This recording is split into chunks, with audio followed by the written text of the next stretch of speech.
সুপ্রভাত বন্ধুগণ, আপনাদের সবাইকে জানাই প্রভু যীশু খ্রিস্টের নামে শুভেচ্ছা ও শুভকামনা।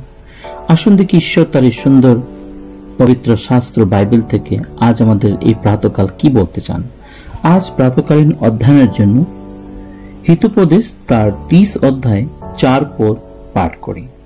এখানে লেখা আছে, কে স্বর্গরোহণ করিয়া নামিয়া আসিয়াছেন, কে আপন মুষ্টিদায়ের বায়ু গ্রহণ করিয়াছেন, কে আপন বস্ত্রে জল রাশি বাঁধিয়াছেন, কে পৃথিবীর সমস্ত প্রান্ত স্থাপন করিয়াছেন, তাহার নাম কি, তাহার পুত্রের নাম কি, যদি জানো বলো।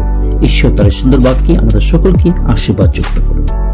হ্যাঁ বন্ধুগণ, আজ যখন আমরা এই বাক্য পাঠ করি, এখানে আমরা দেখতে পাই এখানে একজন বিশ্বাসী কে এই প্রশ্ন করা যায় যে স্বর্গরোহণ করিয়া নামিয়া আসিয়াছেন কে।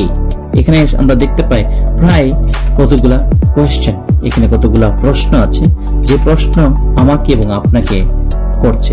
তাই আপনার এবং আমার জীবন, আমাদের ব্যক্তিগত জীবনে প্রভু যীশু খ্রিস্টকে যখন আমরা আমাদের জীবনের উদ্ধারকর্তা রূপ করে গ্রহণ করিয়াছি, তখন আমরা জানি যে এই সমস্ত প্রশ্নের উত্তর আমাদের কাছে হওয়া উচিত। তাই আজ আরেকটি বার প্রভু তার বাক্য দ্বারা আমাদেরকে স্মরণ করাচ্ছেন যে কে সে স্বর্গরোহণ করিয়াছেন, বা কে সেই মুষ্টিদায়ের বায়ু গ্রহণ করিয়াছেন, বা কে তার নিজের বস্ত্রে জল রাশি বাঁধিয়াছেন। হালেলুয়া। কে পৃথিবীর সমস্ত প্রান্ত স্থাপন করিয়াছেন, তাহার নাম কি, তাহার পুত্রের নাম কি, যদি জানো বলো। হালেলুয়া। তো আজ এই বিষয়ে আমরা জানতে পারি এখানে সদাপ্রভুর বিষয় এবং তার পুত্র প্রভু যীশু খ্রিস্টের বিষয়ে বলা হচ্ছে, যিনি সমস্ত ভূমণ্ডলকে তৈরি করেছেন, সৃষ্টি করেছেন, এবং তিনি আমাদের জীবন, আপনার জীবন, এই সংসারের সমস্ত কিছু তার নিজের হস্ত দ্বারা তিনি ঢেকে রেখেছেন। তাই বন্ধুগণ, স্মরণ করুন, প্রভু তিনি আপনার এবং আমার জীবনের কর্তা, তিনি সমস্ত তার নিজের হস্তে রেখেছেন, আমাদের হাতে কিছু নেই। তাই আজকের যে পরিস্থিতি, সেই পরিস্থিতিতে আমরা সে সদাপ্রভুকে ধন্যবাদ করি।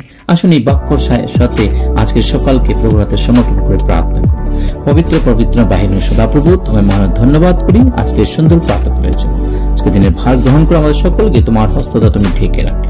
এই ক্ষুদ্র প্রার্থনা যিশু তোমার পবিত্র নামে চাই, আমেন।